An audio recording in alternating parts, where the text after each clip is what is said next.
सव्यसिं परमं हवै मंगलम्। जय जगजीव जोनि प्रियाणो जगगुरु जगानंदो जगनाम जगवंदो जय जगत्याम। जय सुयाण प्रभु तीर्थयाणम पश्चिमो जय जय गुरु लोगानम जय अब्बा सच्चिदानंद संपूर्णम विश्वज्ञं विश्वपावनं शंखेश्वर पुरुषं अर्जुनसं नमामि। सर्वारिष्टप्रणचाय सर्वारिष्टार्थदाय सर्वलब्धे गौतम स्वामिने सुधर्मा स्वामिने अज्ञानतिमिरान्धनं ज्ञानाञ्जनशलाकया नेत्रमुन्मीलितं येन तस्मै श्रीगुरवे। धर्म लाभ पुण्य के फल के बारे में विशेष विचारना चल रही है। कैसा पुण्य हम उपार्जन करते हैं, कौन कितना पुण्य उपार्जन करता है और किसके अकाउंट में कितना पुण्य प्लस पॉइंट में जमा होता है, उसको उतने ही प्रमाण में रिजल्ट मिलने वाला है। पुण्य का रिजल्ट क्या है? जब पुण्य की क्रिया शुभ कर्म है, शुभ प्रवृत्ति जीवने की है, तो स्वाभाविक है कि रिजल्ट भी उसको शुभ में अच्छा ही मिलने वाला है। कोई दो राय नहीं है उसमें। सवाल यह है कि जीव स्वयं शुभ पुण्य उपार्जन करता है कि नहीं करता है। करना अनिवार्य है। ऐसा हमने आपको जरा ख्याल हो तो संडे के दिन जो है क्लास के अंदर सम्यक दर्शन की क्लास में जब विचार किया था कि लोगों को फल के बारे में डाउट रहता है। क्यों डाउट रहता है? डाउट रहने की कोई आवश्यकता नहीं है, फिर भी लोग अपनी तरफ से डाउट करते हैं। यहाँ पर क्या है, आपने 9 प्रकार का पुण्य उपार्जन किया, कोई भी करे, इसमें किसी से जैन से मतलब नहीं है, किसी पर्टिकुलर धर्म कास्ट पिटी से कोई मतलब नहीं है। इससे मतलब है जो शुभ पुण्य उपार्जन कर सकता है। देखिए आपने देखा है गाय भी तो पुण्य उपार्जन कर रही है ना। अब आप बोलेंगे गाय क्या देती है, वो क्या पैसा देती है, दान करती है, क्या करती है, लेकिन वो एक तिर्यंत गति का पशु प्राणी है। अपने शरीर में अपने बेटे के लिए बना हुआ दूध वो हर किसी को दे रही है। अब वो नहीं देखती है कि हिंदू कौन है, मुसलमान कौन है, कुछ भी नहीं देखती है। अपने शरीर में बना हुआ दूध वो सबको दे रही है। तो एक गाय भी तो पुण्य उपार्जन करती है ना। तो कल वो भी तो जाके स्वर्ग में देव बन सकती है या मनुष्य में जाकर मनुष्य बन सकती है। पुण्य उपार्जन किया है तो शुभ फल तो मिलना ही मिलना है, कहीं पर भी जाए कुछ भी करे काम। तो ऐसा नहीं है कि भी हम जैन ही कर सकते हैं, ऐसा कोई नियम नहीं है। जो उपार्जन करेगा उसको शुभ रूप में फल मिलना है। अब कितना उपार्जन करोगे? आपने 9 प्रकार से पुण्य उपार्जन किया है और वो आपको चल करके 40 to 42 प्रकार से वो शुभ रिजल्ट देना ही देना है। तो ये जो शुभ फल देना है उसको, तो वो क्या क्या देगा आपको? बस बात इतनी सी है, ये हमारे अकाउंट में ये हमारे अकाउंट में जमा हो जाता है।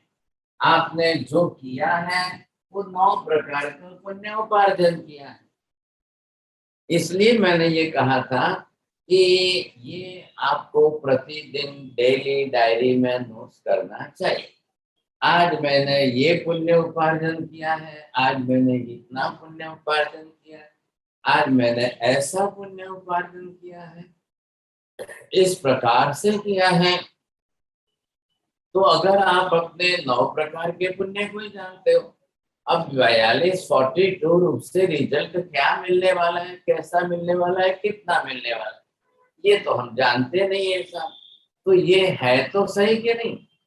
अब ये आपको यहाँ पर भेद बता दिए, ये ऊपर जो है पुण्य बांधने के 9 प्रकार बताए।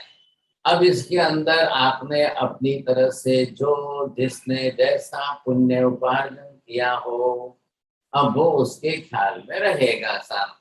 तो अब ये आपने जितने पुण्य उपार्जन किए, अब उसमें से ये टोटल 42 टाइप की प्रकृतियां बताई जाए। मैंने आपको पहले भी बोला था कि this is the general list, it is common for all.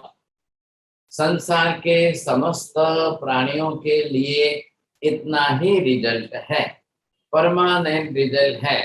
हम हजारों लाखों करोड़ों साल पहले भी लोग पुण्य उपार्जन करते थे, यही 42 प्रकार की पुण्य प्रकृति बनती थी, आज भी बन रही है, भविष्य में कालांतर में भी 42 प्रकार यही रहने वाले हैं।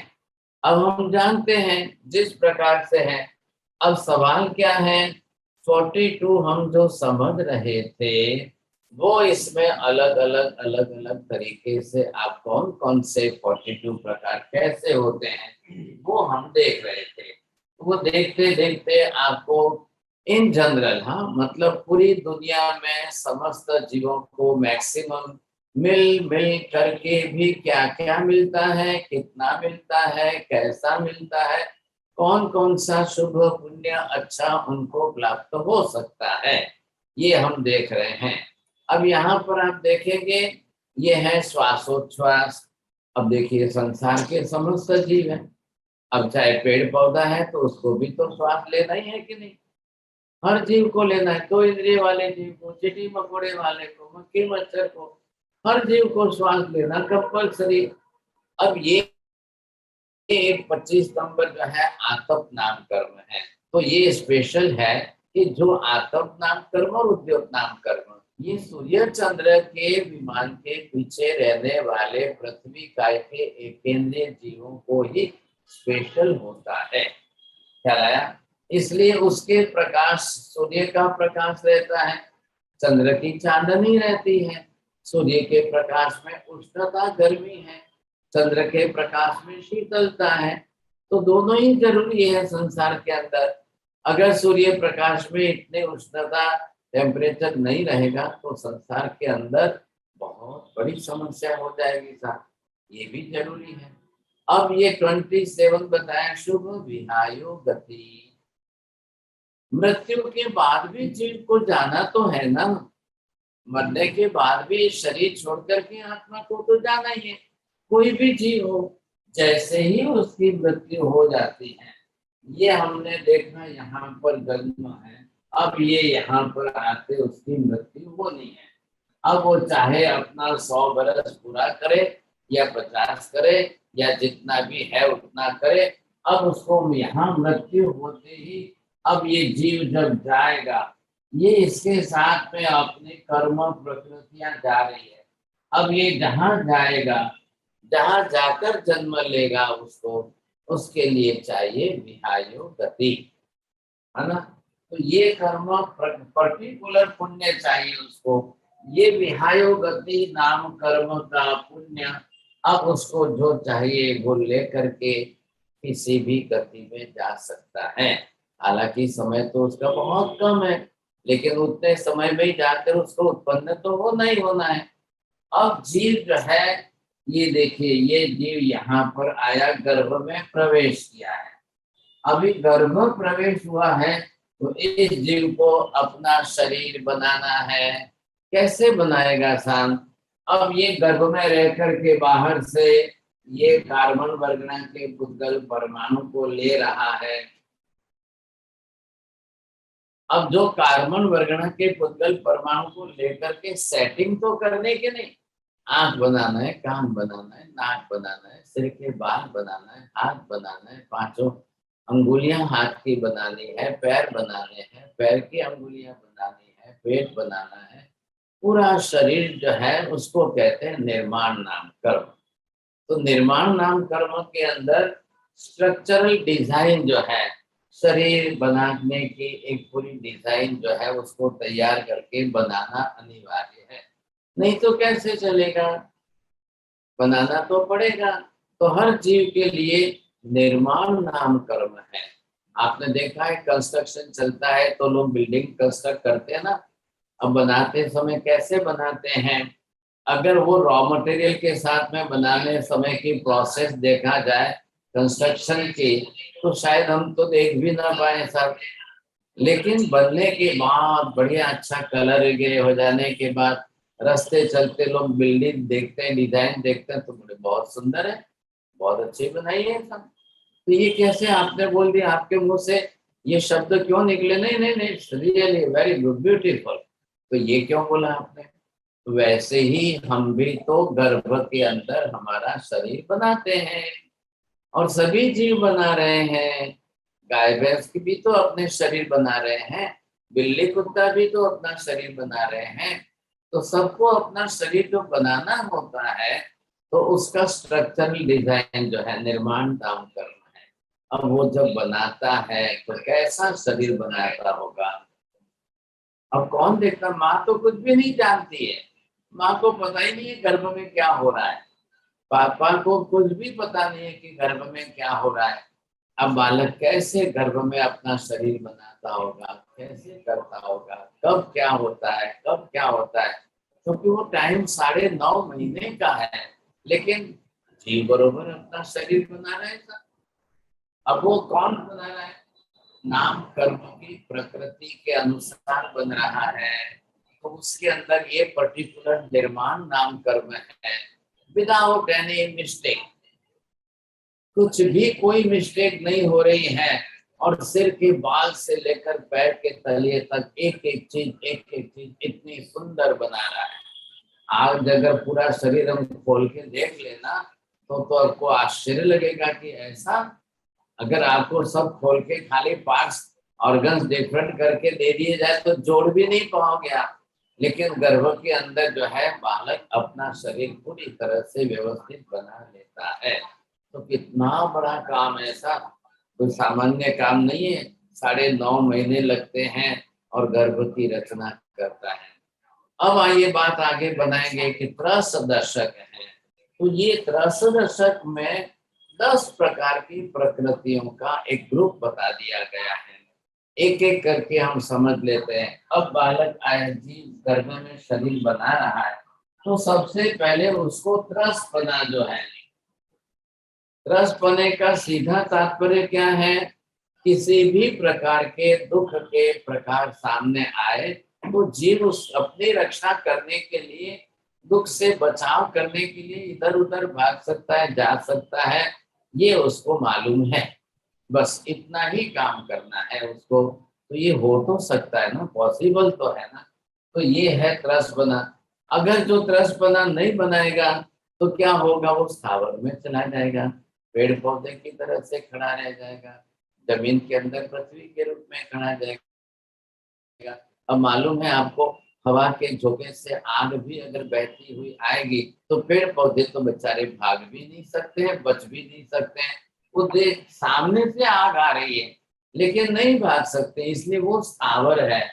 तो वो उनका प्रबल पुण्य के उदय नहीं है। लेकिन मनुष्य के पास क्या है, त्रस बना है। दूर से देख कर ही वो आग से बचने के लिए भाग सकता है।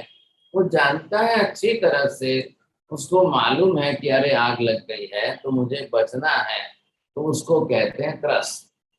फैलाए आपको। अब ये क्या है, हम डिटेल में जब कर्म फिलोसॉफी में जब समझेंगे तब आपको पता चला। अब उसके बाद अब आ रहा है 13 नंबर बादर है। बादर का मतलब क्या है, ऐसा बड़ा स्थूल स्वरूप होना चाहिए उसका, सूक्ष्म होगा तो काम नहीं आएगा, सूक्ष्म होगा तो काम नहीं आएगा ना। इसलिए बादर पदा स्थूल बड़ा स्वरूप है। हाँ, जैसा हमने अपना शरीर बनाया कितना स्थूल है, लेकिन आपने देखा आलू प्याज के अंदर जो जीव अपना शरीर बनाते वो सूक्ष्म है, तो वो तो फिर दिखाई भी नहीं देते हैं। ऐसा ऐसा है। इधर आ गया पर्याप्त नाम कर्म। अब पर्याप्त नाम कर्म के अंदर 2 घड़ी के 48 मिनट में जीव जो गर्भ में आया है वो अपनी सभी पर्याप्तियां पूर्ण करके ही जन्म लेगा। बीच में छोड़ करके आधे रास्ते में मर नहीं जाएगा। पर्याप्तियां मतलब द फिजिकल नेसेसरी, जो कंपल्सरी है कि जिसको लेकर ही आप शरीर बना सकते हो, नहीं तो नहीं बनता है। तो ये है कि अगर जीव गर्भ में आया है, अब उसको उस गर्भ स्थान में रहना है और वो अपना शरीर बनाएगा, इंद्रिय बनाएगा, श्वासोश्वास लेगा, फिर भाषा बनाएगा, फिर मन भी बनाएगा, फिर विचार भी करेगा। कंपल्सरी उसको कंप्लीट करना है, तो वो पर्याप्त कहलाएगा। इनकम्प्लीट में ही अगर मर के शरीर छोड़ के चला जाए तो फिर अपर्याप्त बना कहलाएगा, तो वो अधूरा काम रह जाएगा ना फिर। हाँ जी, अब आप देखिए 32 नंबर, प्रत्येक नाम कर्म। ऐसे you are individually living in your own body, अपने शरीर में आप अकेले ही रहते हो। ये है इंडिविजुअल बना प्रत्येक नाम कर्म। किसने? अब जो मैंगो का एक जीव है उसने अपना शरीर बनाया है। अब ये क्या है? अब आप देख लो, तो ये एक जीव इसमें आया है, तो वो अपने इतने बड़े शरीर में अकेला एक ही रहता है। लेकिन आपने अगर ये देखा है जो है लहसुन है ऐसा, तो लहसुन के अंदर इसके अंदर अनंत जीव एक साथ रहते हैं। तो ऐसा ना हो जाए हम इतने बड़े शरीर में अकेले रहते हैं। ये है प्रत्येक नाम कर्म। अब आप देख रहे हैं स्थिर नाम कर्म। तो स्थिर का मतलब क्या है? आपकी बोन्स जो है वो स्टेडी एंड स्टेबल है। Each and every gums and teeth are already steady and stable है। हिलते तो नहीं है ना, दांत अगर हिलते रहेंगे तो आप भोजन कैसे करेंगे, खाएंगे कैसे, चबाएंगे कैसे? तो दांत भी आपके बिल्कुल स्थिर है, बोन्स आपके स्थिर है।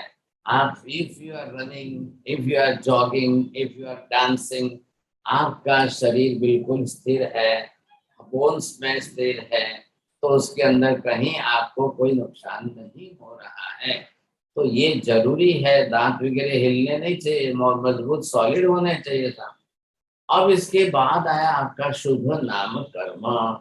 अब ये शुभ नाम कर्म जो है ये आपके लिए बड़ा अच्छा है कि भाई आपका अपना, हर कोई आपको चाहता है, हर कोई आपको मिलना चाहता है, हर कोई आपसे बोलना चाहता है। हर एक व्यक्ति आपको यश दे रहे हैं, आपकी प्रतिष्ठा बढ़ रही है, कीर्ति बढ़ रही है, पब्लिसिटी अच्छी हो रही है। You are well known person, all the peoples are just knowing you. तो ये सारे शुभ नाम कर्म है ऐसा। इधर दूसरा क्या है? शुभ मतलब सौभाग्य नाम कर्म। आप जो है अपनी तरफ से शादी हो गई, न तो पत्नी की मृत्यु हुई न पति की मृत्यु हो गई, दोनों ही अपनी तरह से साथ में लंबे वर्षों तक जीवन जी रहे हैं। आपका सौभाग्य नाम कर्म है।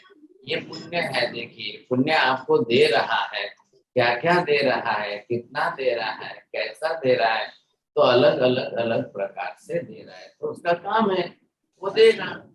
36 नंबर है योर सॉन्ग जो है सुस्वर नाम कर्म।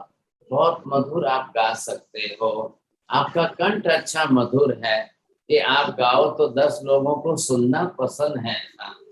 कई बार हम देखते हैं मंदिर में जाते हैं, कुछ महिलाएं जो है इतना मधुर गाती है कि लोग वहां बैठ करके सुनते हैं। ऐसा पुरुषों में भी होता है, बहुत अच्छा सुंदर स्वर जो होता है, तो कई बार पुरुष लोग भी बैठते हैं गाते हैं तो लोग सुनने को आते हैं। अहमदाबाद में वहां पर एक साधु महाराज जो है प्रतिक्रमण के टाइम पर वो खास करके जो है संध्याय स्तवन गाते थे। अब मान लो जो लोग प्रतिक्रमण करने नहीं भी आए होते थे तो बैठ करके उनके स्तवन और सज्जाएं सुनते थे, और 10 मिनट ही सही हम सुन के जाएंगे। इतना अच्छा गाते हैं, इनका उनका मधुर कंठ है। आवाज इतनी सुंदर व्यवस्थित है कि उसको गाते हुए सुनने के लिए लोग खड़े रहते थे। अब दूसरी बात है आधे नाम कर्म। यहाँ पर देखिए लैंग्वेज तो अर्धमागधी की प्राकृत है, लेकिन आप समझ जाइए आधे नाम कर्म मतलब your voice, your order, whatever type of order you are giving, the person is following your order. आपने आवाज की और सामने वाले ने प्रैक्टिकली काम कर लिया। आपने बोला और सामने वाले ने तुरंत काम कर लिया। तो ये विशेषता है आधे नाम कर्मों की। अब कई लोगों के घर में क्या होता है, बेटा ही नहीं सुनता है, बेटी नहीं सुनती है, बहू नहीं सुनती है।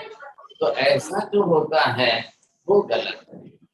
तो आपका भी अपना एक शुभ पुण्य अच्छा है कि जो आपकी बात सुन करके काम कर लेता है, चाहे कभी बड़ा कर ले, चाहे कभी बढ़ेगा नहीं है, लेकिन आपका पुण्य अच्छा है कि आपके मुंह से जो ऑर्डर निकला सामने वाले ने काम कर लिया।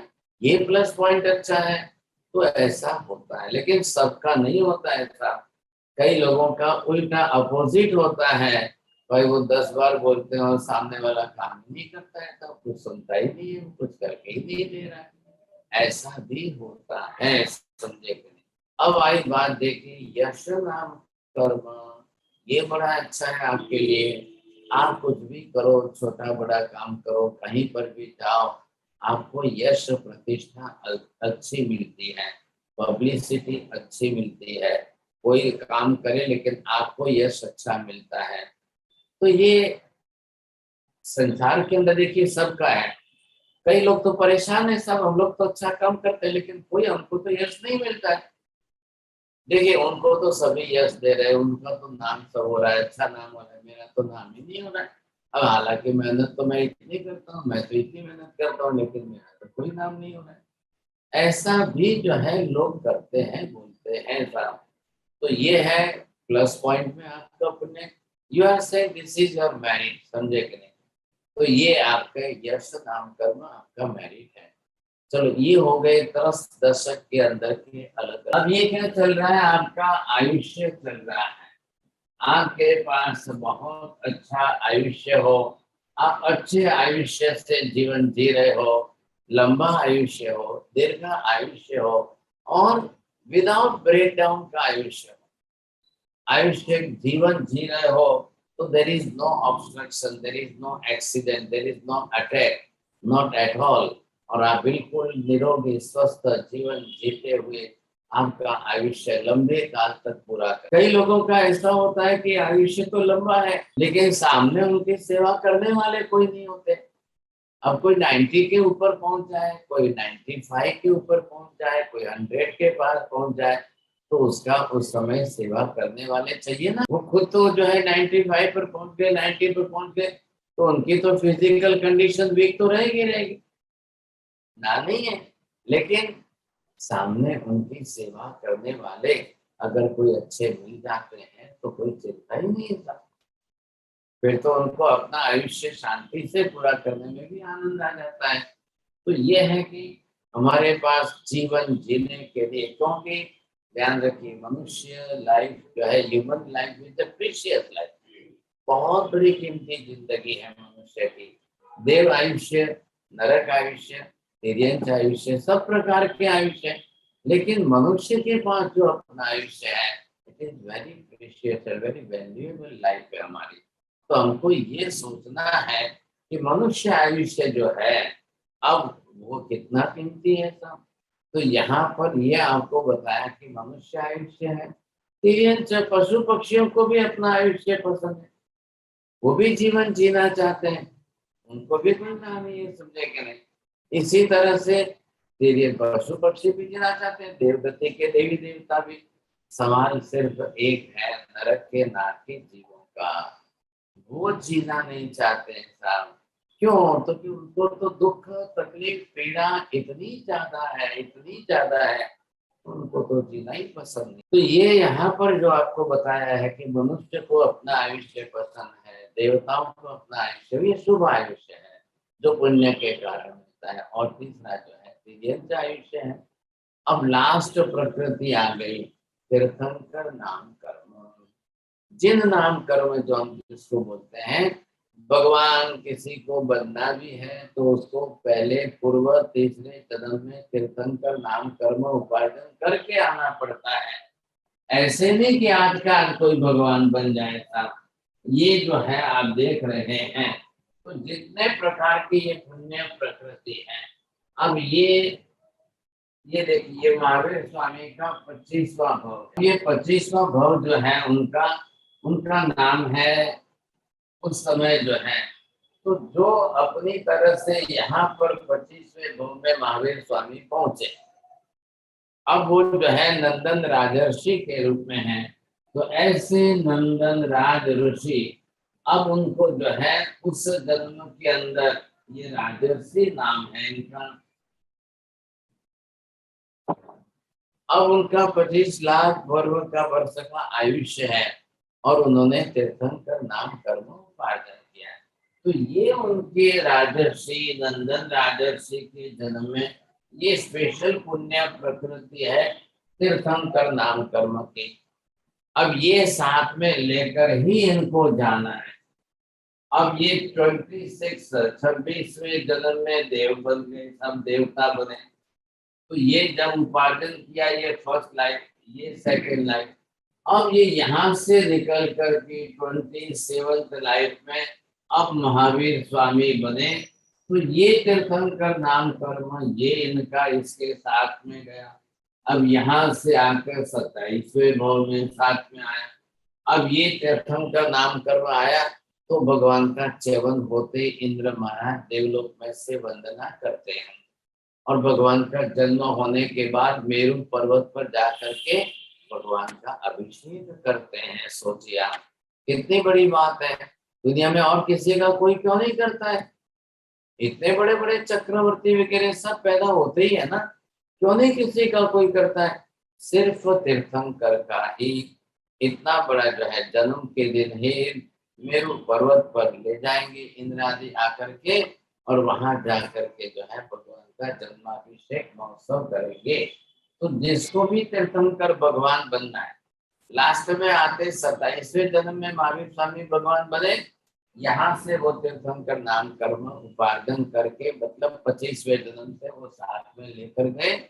अब जाकर 27th में वो तीर्थंकर भगवान बने। ये जैन धर्म की विशेषता है और दुनिया के किसी धर्म में ये बताया ही नहीं गया। क्यों नहीं बताया साहब? अब जैसे हिंदू धर्म आदि के अंदर तो वहां पर व्यवस्था है, हाँ जी राम भगवान बन गए, कृष्ण भगवान बन गए। अब क्यों बन गए, कैसे बन गए, भगवान बनने के लिए उन्होंने क्या किया? तो उनका जवाब सीधा है कि भाई वो तो बने बनाए रेडीमेड ही है, वो जस्ट इनकॉर्नेशन थ्योरी उन्होंने एडॉप्ट की है। तो वो अवतार लेते हैं, पृथ्वी तल पर आते हैं and repeatedly again and again he will come. ये उनकी थ्योरी है, मतलब उनके वेद वेदांतों में इस तरीके से लिखा है। अब यहाँ जैन धर्म के अंदर सिद्धांत ही अलग है। यहाँ पर इनकॉर्नेशन थ्योरी नहीं है, अवतारवाद नहीं माना है, इसलिए वापिस मोक्ष से आकर के कोई भगवान बनते जाएंगे, अवतार लेते जाएंगे, ऐसी थ्योरी नहीं है। बात पूरी हो गई। तो यहाँ आदिनाथ भगवान रिपीट करके वापिस नहीं आए कि अजीतनाथ बन जाए। पार्श्वनाथ भगवान मोक्ष में गए, वो वापिस आकर के महावीर स्वामी नहीं बन रहे। बात इतनी सी है। अब यहाँ पर क्या हो रहा है कि जिन्होंने इनकॉर्नेशन थ्योरी मानी है, जो उसमें हिंदुइज्म भी आ गया, उसमें क्रिश्चियनिज्म आ गया, उसमें इस्लाम भी आ गया, ये सब इनकॉर्नेशन थ्योरी वाले मानते हैं, तो वो उनके हिसाब से चल रहे हैं। यहाँ तो महावीर स्वामी ने कह दिया, एक बार जो सर्व कर्म क्षय करके मोक्ष में गया वो हमेशा के लिए गया, he will never come repeatedly again back to the world, इससे वो नहीं आएंगे। तो यहाँ पर क्या है कि तीर्थंकर नाम कर्म, अब ये लास्ट में 42 वाले प्रकृति, ये लास्ट में तीर्थंकर नाम कर्म उपार्जन करने वाले।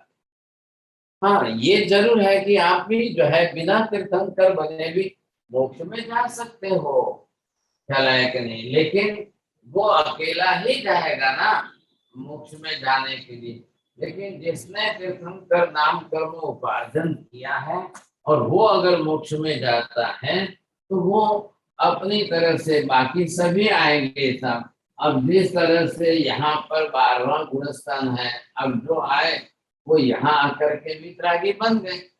अब यहाँ से जब आएंगे तब आप 13वें गुणस्थान पर आओगे।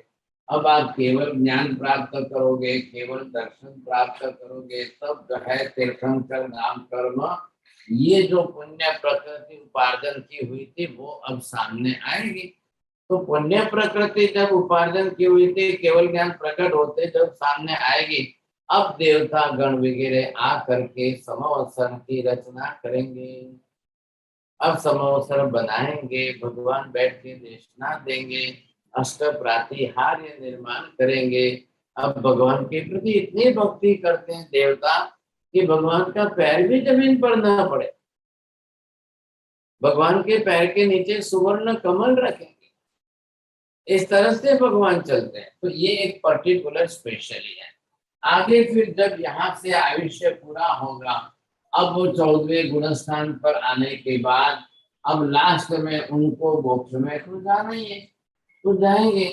अब दूसरे क्या करेंगे, जो यहाँ तो आएंगे वितरागी बनेंगे, केवली बनेंगे, वो भी जो है मोक्ष में तो जाएंगे, ये भगवान नहीं बनेंगे। आचार्य बन जाएंगे, उपाध्याय जी बन जाएंगे, साधु बन जाएंगे, साध्वी जी बन जाएंगे, ये इस तरीके से मोक्ष में जाएंगे। लेकिन ये तीर्थंकर भगवान बन करके मोक्ष में जाएंगे। तो तीर्थंकर भगवान बनने वाले जो है वो क्या है, सभी जीव करो शासन रसी के भाव वाले। तो वो तो अपनी तरह से उपदेश देकर अनेक आत्माओं को मोक्ष मार्ग पर चढ़ा करके बाद में जाना है। वो आज अपनी तरफ से अकेले जल्दी ही जाना उनकी आवश्यकता नहीं है, ये इनकी विशेषता है। बाकी साधु साध्वी कहते कि हम तो जल्दी जाना चाहते हैं, हमको भगवान नहीं मिलता। हमारे में भी बहुत मुश्किल है, अगर सबको पूछा जाए कि बोलो भगवान बन के किसको मोक्ष में जाना है और बिना भगवान बने ही साधु साध्वी होकर किसको मोक्ष में जाना है, बोलो क्रांति भाई आपको कैसे जाना है? साधु साधु साध्वी चारित्र लेकर ही जा सकते हैं। तो ठीक है, आपको भगवान बनना है कि नहीं बनना है वो बात है। प्रवीण भाई आपको जल्दी करिए, टाइम बचना चाहिए था। हाँ किरण भाई दोषी, તમારે ભગવાન થઈને જવું છે કે વગર ભગવાન થઈ જવું છે? તો પુણ્ય વિતરાગની પુણ્ય પ્રકૃતિ બનાવીશ તો જ વિતરાગ હું એ ભગવાન બનીશ, બાકી પ્રકૃતિને જવું પડશે। તમારી ઈચ્છા શું છે એટલું કોને ભાઈ? મોક્ષમાં જ જવાની છે કોઈ પણ રીતે। કોઈ પણ રીતે? Yeah. તો પહેલા નક્કી કરો ને તમારી પ્રબળ ઈચ્છા ભગવાન થઈને જવાની છે કે નહીં? એવા કઈ કામ કઈ કર્મ કરીશ તો થશે ને સાહેબ। काका मैं तो खाली इच्छा पूछ रहा हूँ, यस और नो बोलिए ना। नरेंद्र जी आपकी क्या इच्छा है? बन के जाने की इच्छा। चलो इनकी इच्छा है, ऐसे जवाब दे दो आप। अब वो आगे की बात बाद में है ना, ये कोई लॉटरी थोड़ी लग रही है सर। वही देखो उमेश जी भी तैयार है, देखना हाँ सुनना। बोलिए उमेश जी। जी महाराज सर, महाराज भगवान बन के जी। मैंने पहले ही कहा था मीरा बहन आपको नहीं बनना है, ये हमारे जो है भगवान बन के जाना है। अच्छा, ये भारती बहन तो दीक्षा लेके साध्वी जी बन के ही जाएंगे ना? नहीं साहब जी, भगवान बन के जाना है। तो फिर भगवान बनना है तो कैसे जाएंगे आप? चलो ये तो सब तैयारी करते हैं। हाँ प्रीति बहन आपको ये भारती बहन के साथ जाना है? जी महाराज साहब। चलो आपके लिए साथ में आने को तैयार है था। अभी सुनना जाए माता जी, आप एक अक्षर में जवाब देना, हाँ या ना, बस सेंटेंस मत बोलो। एक दर्शन प्रकट करना। ये तो और ही दूसरी बात कर रहे हैं। बोलो विपिन भाई आपको? मोक्ष में जाऊं छे। अरे काका मोक्ष में जाने का एक रास्ता ये जा रहा है, दूसरा रास्ता ये जा रहा है। अब मैंने दोनों रास्ते बताए, भगवान बन के जाना है तो ये रास्ता है, बिना भगवान बनने जाता है तो ये रास्ता है। नहीं चलो आशा बहन तुम्हारे क्या रास्ते जरूर से है? चलो चंद्रेश भाई तुम्हारे सीधे सीधा बिना भगवान बने जाना है। चलो बिना भगवान, कोई हरकत नहीं। हाँ जी राजकुमारी जी आपने क्या बोलना है? अनम्यूट करेंगे तो आवाज आएगी। चलो अभी देखिए सबकी अपनी अपनी इच्छा है, जिसकी जो इच्छा है। हसमुख भाई शाह, आप बोलेंगे नहीं काका छे? हाँ तो काका ने पूछो बे हाथे जशो काका બંને જણા કે કેવી રીતે? આજે મારું ધ્યાન પૂર્ણ નથી પર चलो कोई हरकत એમને ठीक है। વિનંતી ठीक है कोई नहीं। कानन बहन आपको तो साध्वी जी बन के ही जाना है ना? जी सर। चलो ठीक है कोई हरकत नहीं। जिसको जो रास्ता पसंद हो, ख्याल है जिस रास्ते से आप जाना चाहते हो, चॉइस इज योर। बस इलाबेन जी आपको मौन है ना, इसलिए नहीं पूछ रहा हूँ, आप सामयिक में। तो अभी बात यह है कि दोनों तरफ से रास्ते हैं, लेकिन ये ध्यान रखिए कि तीर्थंकर भगवान बनना है तो आपको तीर्थंकर नाम कर्म उपार्जन करना कंपल्सरी है। ये पुण्य प्रकृति है, द लास्ट पुण्य प्रकृति, एकदम लास्ट है। अब ये पुण्य प्रकृति अगर है और आप उपार्जन करते हो तो ठीक है, नहीं है तो कोई हरकत नहीं, आप दूसरे रास्ते से जाइए। आज भी जा रहे हैं महाविद्य में से, रोज जा रहे हैं। सुबह उठ करके ही कोई, आज सुबह हुआ और उठकर आप देखेंगे समाचार मिलेंगे, हाँ सब आज इतने मोक्ष में गए, आज इतने मोक्ष में गए।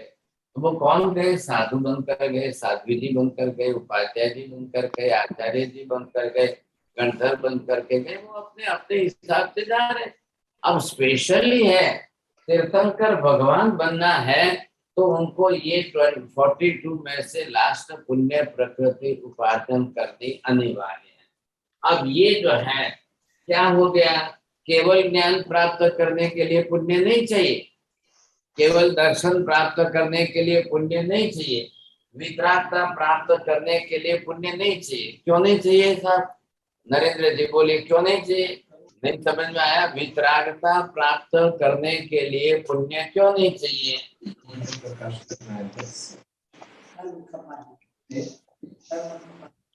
કર્મ કપાય પુણ્ય પણ એક જાતનું કર્મ બંધ છે. हाँ પુણ્ય પણ કર્મ બંધ છે. हाँ तो पुण्य कर्म है तो शुभ कर्म है ना, अच्छा तो है कि नहीं? चाहिए तो सही कि नहीं? आपको शरीर ढकने के लिए कपड़े चाहिए कि नहीं पहनने के लिए? आप ना कहेंगे क्या? कपड़ा तो पहनना जरूरी है ना, तो कपड़ा पहने बिना कैसे चलेगा? तो आप ये सोचिए पुण्य के लिए ना कहने की जरूरत होती, पुण्य करना अनिवार्य है, पुण्य सबको अनिवार्य रूप से चाहिए। अब यहाँ पर हम समझ रहे हैं किसके प्रति, तो जहाँ जो जिस प्रकार का पुण्य उपार्जन करना है, केवल ज्ञान, केवल दर्शन, वितरागता, ये सब जो है कर्म क्षय करके ही प्राप्त करना है, वहां पुण्य काम नहीं आता है। वितरागी बनना है, मोहनीय कर्म की 28 सभी प्रकृतियां क्षय करिए, आप वितरागी बनेंगे। केवल ज्ञान, केवल दर्शन आपको प्राप्त करना है, ज्ञानावर्णीय दर्शनावर्णीय कर्म का संपूर्ण क्षय करिए, केवल ज्ञान हो जाएगा। आपको अंतराय कर्म का क्षय किया, आपको के अनंत वीर्य शक्ति प्रकट हो जाएगी। सवाल ही नहीं खड़ा हो रहा है सब, उसको पुण्य नहीं चाहिए। लेकिन पुण्य अगर पहले का स्टॉक में आपने उपार्जन करके रखा है तो फिर आपको जो है तीर्थंकर और पदवी उदय में आएगी। अब जैसे ही तीर्थंकर बनेंगे, देवता आएंगे, समवस्त्र की रचना करेंगे, आप भगवान समवस्त्र में बैठेंगे, चौमुख जी रूप में बैठेंगे, हजारों लाखों लोग आएंगे, भगवान देशना देंगे। अब ये सब बात भगवान तीर्थंकर के लिए अनिवार्य है, बाकी किसी के लिए कोई अनिवार्य नहीं है, सब अपने अपने तरह से है। अब आप दूसरे साधु साध्वी बन करके मोक्ष में जाएंगे, कल ये भारतीय बहन दीक्षा ले ले, साध्वी बनेंगे, अब ये कहेंगे मैं तो मौन ही रहूंगी पूरी लाइफ तक। तो भाई देशना नहीं भी देनी है तो कोई नाम नहीं कहे, आप मत दीजिए, समझेंगे नहीं। आप अपने मौन रहकर अपनी साधना करके अपना मेडिटेशन करिए, अपनी तपस्या करिए, आप अपना कर्म क्षय करके केवल ज्ञान प्राप्त करके मोक्ष में चले जाइए। तीर्थंकर बन सकते हो, बनिए साहब, ना थोड़ी है किसी के लिए साहब।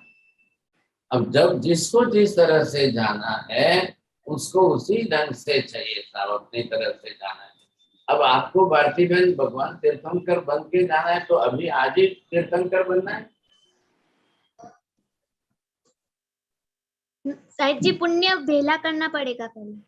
हाँ तो करो ना, थोड़ी आज ही जाना है कि कब नेक्स्ट लाइफ में जाना है कि थर्ड लाइफ में जाना है। अब आपको वापिस जो है पुरुष बन के जानना है कि आपको स्त्री शरीर में रह के जाना है। जल्दी से जल्दी साहिब जी। जल्दी तो मतलब आज ही अभी कर लो, कल सुबह चले जाओ। साहेब जी कौन सा मार्ग अच्छा है? બધા कौन अच्छा सा है। मार्ग अच्छा है? अरे माजी બધા જ मार्ग अच्छा है, कोई खराब है नहीं। सरल कौन सा है? माजी सरल तो आज ये देखो, ये कानन बहन जाने वाले ना, इस साध्वी जी बन के जाना, ये सरल सबसे इजी है। बोलो ओके। તમારે સાહેબ આજે રિક્ષા લઈ લેવી છે? મળવી જોઈએ ને? મળવી જોઈએ કે રસ્તા બજારમાં મળે છે? નથી મળતું ભાઈ. તો પછી મળે જ છે ઘરનું તો બધું ઘરના સંજોગો જોવા પડે છે. હવે એ વાત નહીં કરવાની, મળે છે ને વાત કરો છો મળવી જોઈએ તો પછી રેડી જ છે, તમારે શું ચિંતા? હા. આખા ઘરના સંજોગો ઘરને હાથે ભેગા લઈ જાઓ બસ। બરોબર છે। ચાલો अब साहेब यहाँ जी जो है साहेब जी जिसका जो साहेब जी तीर्थंकर नाम कर्म के लिए 1-2 बहुत ज्यादा बढ़ जाएंगे ना। बढ़ेगा तो अच्छा ही है, क्या तकलीफ है आपको? मोक्ष जिनको में जाने का देर हो को जाएगी। नहीं बढ़ाना है तो आज जाइए आप। जिनको भाव बढ़ने के बाद भी वो बोलते मैं लाखों लोगों को मोक्ष में भेजने के बाद जाऊं, ऐसे कोई है क्या? बोलो। आप घर में अगर रसोई बनाओ और 50 लोगों की रसोई बनाते हो, तो आप एक जन कोई ऐसा है कि मैं सबको खाना खिलाने के बाद मैं खाऊंगी, जो बचे सो सही, कुछ भी नहीं बचेगा तो भी चलेगा, जो बचे वही सही, मैं तो सबको भोजन कराने के बाद करूंगी। और एक ऐसा है कि नहीं कोई खाए कि नहीं खाए, मैं पहले खा के चला जाऊं। अब दोनों प्रकार के लोग हैं। अभी हाँ। इला बहन जी ने और माता जी ने दोनों ने हाथ ऊपर किया है। किसमें हाथ ऊपर किया है आपने? पहले जल्दी खाकर चले जाओ, इसमें नहीं चलो सबको सबको खिला खाना के। खिला करके बाद में। अब वहां तो वैसा ही। आपने, हाँ जी वो अच्छा है, वहां तो आपने मातृत्व भाव निर्माण कर लिया है, तो यहाँ पर भी वही पॉलिसी रखना है। हाँ, मैं सबको मोक्ष में भेजने के बाद जाऊं, मुझे जाने की जल्दीबाजी नहीं है, भले ही लगे तो 2 जन्म बाद ही चलेंगे। अब सब भारतीय बहन जैसे बन जाएंगे कि मेरे को तो आज ही जाना है, जल्दी से जल्दी जाना, जल्दी से जल्दी जाना, तो फिर कैसे करेंगे सब? ये जल्दीबाजी वालों का काम नहीं है साहब। अब जिनको जल्दी जाना है मालती बहन को, आज दीक्षा ले लो, कल अनशन कर लो, कर्मक्षय कर लो, परसों चले जाओ, शॉर्टकट है। लेकिन ये जो है लंबा टाइम चलेगा। अब इसके अंदर जो है ये हमने 42 देख लिए। अब इन 42 के अंदर अब 42 में से आपको अपने निकालने, ये अभी मैंने आपको क्या बताया, 42 it is common for all, ये सबके लिए है, सब आ गए इसमें। स्वर्ग के देवी देवता आ गए, मनुष्य आ गए, तिर्यक आ गए, पशु पक्षी आ गए, सब इसमें आ गए, सबका एक साथ में जनरल लिस्ट है। अब 42 में से आप अपना मनुष्य का कितना है वो स्पेशली निकालिए साहब। वो अपना अपना सबको स्पेशल निकालना पड़ेगा, सबको अपना अपना निकालना है। अब ये जनरल 42 में से मनुष्य के कौन से? अब जनरल में जिनको तीर्थंकर नाम कर्म नहीं चाहिए तो उनके लिए तो 41 ही हो गई साहब। तीर्थंकर नाम कर्म की इच्छा नहीं है तो लास्ट में आपको एक कम कर दिए, 41 है। अब 41 में से आपको मनुष्य के लिए कितनी मिलेगी, देवी देवताओं के लिए कितनी मिलेगी, तिर्यंस के लिए कितनी मिलेगी साहब? अब आप जनरली इसमें से होमवर्क करिए साहब। होमवर्क करेंगे बरोबर आपको पता चल जाएगा 41 में से या 42 में से। अब देवताओं की अलग कर दीजिए, उद्योतात्म की अलग कर दीजिए, सबकी जिसकी जिसकी अलग है वो अलग करके अब मनुष्य की ये जितनी मैक्सिमम पॉसिबल है वो आप बनाइए था। जो मनुष्य के लिए जितनी पॉसिबल है वो सेट करके आप अपने करिए। बोलो अब कौन होमवर्क करेगा? सब बोले माता जी आप होमवर्क करके नेक्स्ट क्लास में आपको ये बोलना है कि 42 इन जनरल सबके होते हुए मनुष्य की कौन कौन सी आ रही है, किसकी कौन सी आ रही है, सबको करना है होमवर्क। तो ख्याल है कि आप थोड़ा सा विचार करेंगे। जब ये 41 आपने 42 लिख ली है, अब इसमें से आप थोड़ा सा विचार करेंगे साहब हमारी भागीदारी में कितनी आ रही है, कौन सी हमारे लिए नहीं आ रही है। तो देवताओं की है, तिर्यंत की है, वो माइनस करिए साहब, अलग अलग करके माइनस कर लेंगे, आपको बरोबर समझ में आ जाएगा। हमारे लिए इतनी ही पॉसिबल है, मैक्सिमम पॉसिबल है। अब ये प्रक्रिया बड़ी सुंदर प्रक्रिया है 42 की पुण्य प्रकृति। अब ये नेक्स्ट क्लास में सबको होमवर्क करके आपको कंप्लीट तैयार करके दिखाना है बस। हाँ सर, चलिए सर। प्रवीण जी आपको क्या प्रश्न पूछना है? साहब जी प्रीवियस क्लास में आपने अनुपूर्वी कर्म स्पेशल कर्म के बारे में बताया था। हाँ जी। तो यदि ये कर्म नहीं होगा तो क्या आत्मा लोग उसी जगह पे भटकती रहेगी? हाँ, अब जब भटकती क्या जाएगी नहीं दूसरे। अनुपूर्वी मैंने बताया था कि यहाँ से आयुष्य पूर्ण करने के बाद आप जाएंगे तो कैसे जाएंगे? जाना तो है ही है ना। तो वो अलग हो गई। विहायो गति, आपको चलने चाल आपकी कौन से कैसी है वो अलग हो गई। तो सबको अपनी अपनी तरह से चलना है। सबकी गति एक सरीकी नहीं है, आप देख लेना सबकी गति अच्छी है ऐसा नहीं है। तो ये सबका हाथी की चाल कैसी है, घोड़े की चाल कैसी है, कुत्ते की चाल कैसी है, हर एक की चाल देखिए, आपकी चाल कैसी है, दूसरों की चाल कैसी है, सब अपने अपने हिसाब से चल रहे हैं। लेकिन अनुपूर्वी आपको यहाँ से आयुष्य पूरा होने के बाद जाते रहेंगे। और ये कर्म नहीं होना मतलब है ये कर्म बन ही रहा है, सबके साथ कंपल्सरी बन रहा है। तो सबको अपने कर्म के हिसाब से जीना ही जीना है बस, उसमें कोई दो राय नहीं है। ये अपने आप बनता ही है अंदर। अपने आप कैसे बनेगा? 9 प्रकार का शुभ पुण्य उपार्जन करेंगे तब बनेगा। ठीक है। कारण तो वो है ना, कारण तो आपको लाने ही पड़ेंगे साहब। हाँ जी उमेश जी बोलिए, आपका तो प्रश्न और आगे का ही है। नहीं महाराज साहब, मथेन वंदामी महाराज साहब। महाराज साहब वीर्य वीर्य वीर्य जो है वीर्य कर्म है, जैसे तो उसका महाराज जी अंतराय अंतराय का मतलब महाराज जी क्या हर एक काम में रुकावट पड़ना है जी? हाँ तो मैंने वही मालूम था मेरे को, जो विषय नहीं आया उसी का पूछेंगे ना आप। महाराज जी वो कर्म का था इसलिए पूछ रहा था जी। थोड़ा तो कर्म के आगे आएगा तब आप समझना। ये सब्जेक्ट जब आगे आएगा ना तब सब्जेक्ट समझना, अभी नहीं आ रहा है, इसमें नहीं है। ठीक है मैम। हाँ जी प्रीति बहन रामदिया बोलिए। महाराज जी 23rd છે पराधस नाम कर्म। हाँ पराघात नाम कर्म है। पराघात के अंदर पराघात जो नाम कर्म की प्रकृति है उसके अंदर सामने से कोई देखते हैं, सामने से कोई सॉलिड बॉडी बिल्डर कोई आ गया तो आप डर जाओ, कहलाएगा नहीं। आप चलो और आपके सामने कोई आवे तो वो आपसे डर जाए। 2 फाइटर, 2 बॉक्सर, 2 रनर्स आप देखते ही है ना, तो हमेशा जो देखते हो तो एक उसकी खुद की एक इमेज जो होती है, उसका एक ऑरा होता है, और उसको सामने देख करके आप अगर पहले ही मेंटली अपसेट हो जाओ या आपके जो है विल पावर कम हो जाए तो वो पराघात नाम कर्म की प्रकृति होती है। समझे? वो अपने अपने पुण्य से सबके अंदर होती है, किसी में नहीं होती है, किसी में होती है। कोई किसी को देख कर के डर जाता है, कोई किसी को देखकर सामने लड़ने के लिए भी तैयार हो जाता है। अब सब बॉडी बिल्डर्स तो अलग अलग होते हैं ना સાહેબ જી हाँ આયુષ્ય કર્મ સપક્રમ અને નિરુપક્રમ એ શું છે એ થોડુંક કોને? जरा आयुष्य कर्म आवे ત્યાં સુધી વાત જોશો તમે કે હમણાં કહો? સારું ઓકે.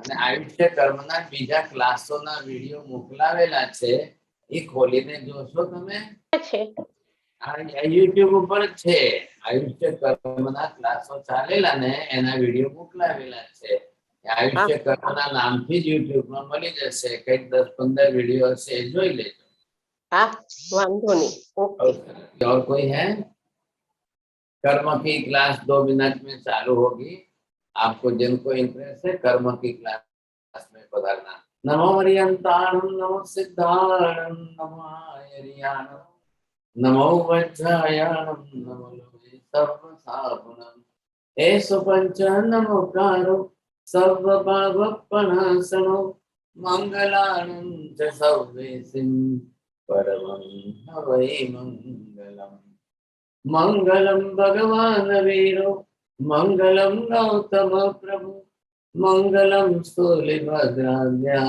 जैन धर्मो सुमंगलम चत्वारि मंगलम हरिहंता मंगलम सिद्धा मंगलम साहु मंगलम केवली पन्नतो धम्मो मंगलम चत्वारि लोकोत्तम हरिहंता लोकोत्तम सिद्धा लोकोत्तम साहु लोकोत्तम केवली पन्नतो धम्मो लोकोत्तम चत्वारि शरणं प्रवज्जामि हरिहन्ते शरणं प्रवज्जामि सिद्धे शरणं प्रवज्जामि साहु शरणं प्रवज्जामि केवली पन्नतं धम्मं शरणं प्रवज्जामि सर्वमङ्गलमाङ्गल्यं सर्वकल्याणकारणं प्रधानं सर्वधर्माणां जयनं जयति शास्त्रम्